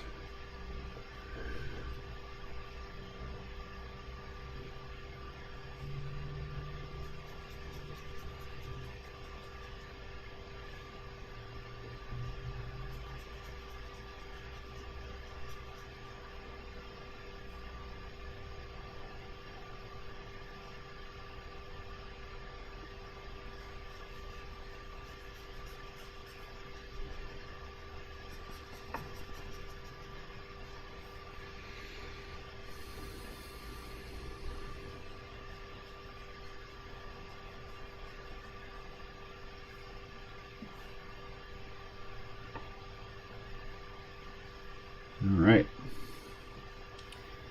Now we are going to call this something else. We're going to call it Joyce Dots. And we're going to turn the opacity down to that. All right. And now something I should have done a long time ago. Save this file.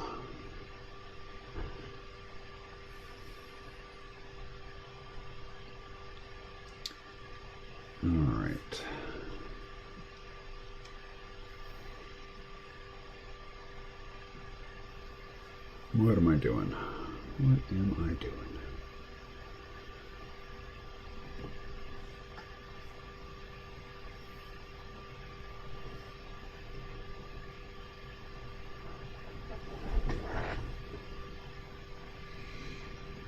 Mm-hmm.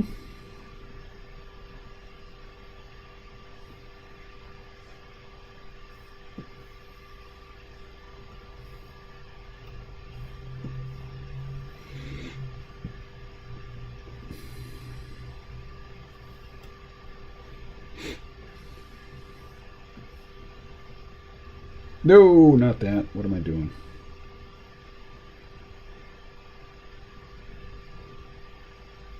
Why did it do that? What's happening? Because I'm... Interesting. Let's go to a different layer. How about the background tones? That's what I'm looking for. Like that, but maybe darker? Yeah, that.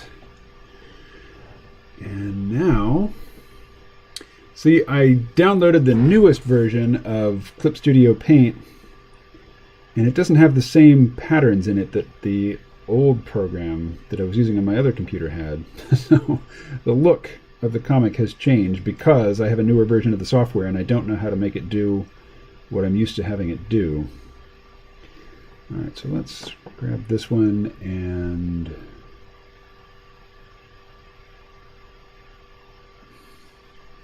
I need to adjust it. I want parallel lines.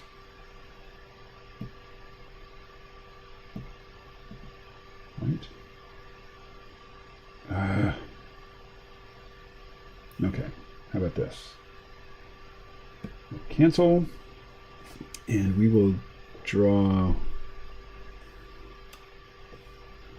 Select the special ruler.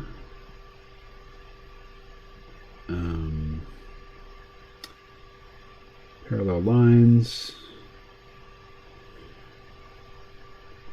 So we'll make them perfectly horizontal. And then do this.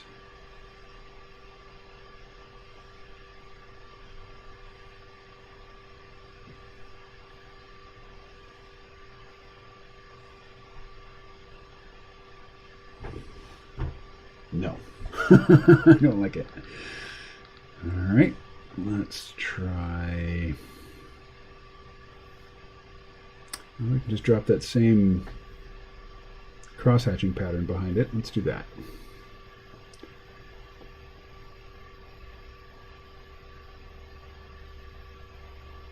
Other patterns we have. Flowers? No. Manga materials. What do we have under effects lines? Ooh. Who dropped that in there?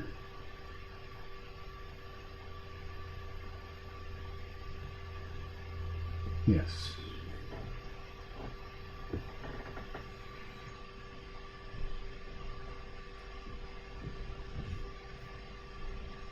So is it downloading?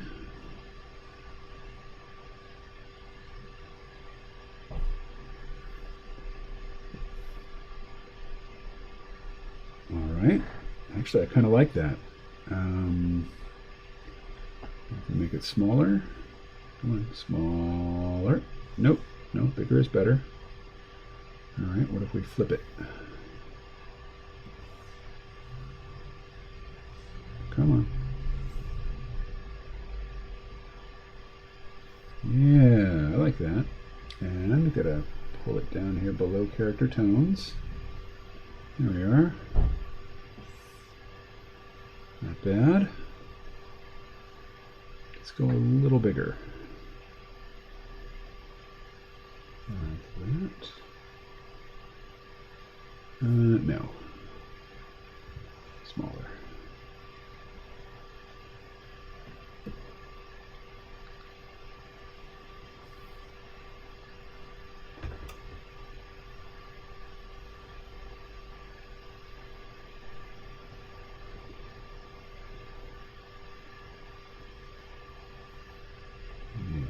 That. I like it. Okay. Hey, it's 11:01. I will be drawing more today, but I definitely do need to take a break right now. But I think one final push and this page will be done. Okay, but for now, save and friends, para-friends. I will be back later. Thank you for joining me. It's been fun. All right, let me run through the end of the chat here. Mr. Johnny J. Ruler, you're going to need to use some sentences, buddy, or nobody's going to care about this stuff. Yep.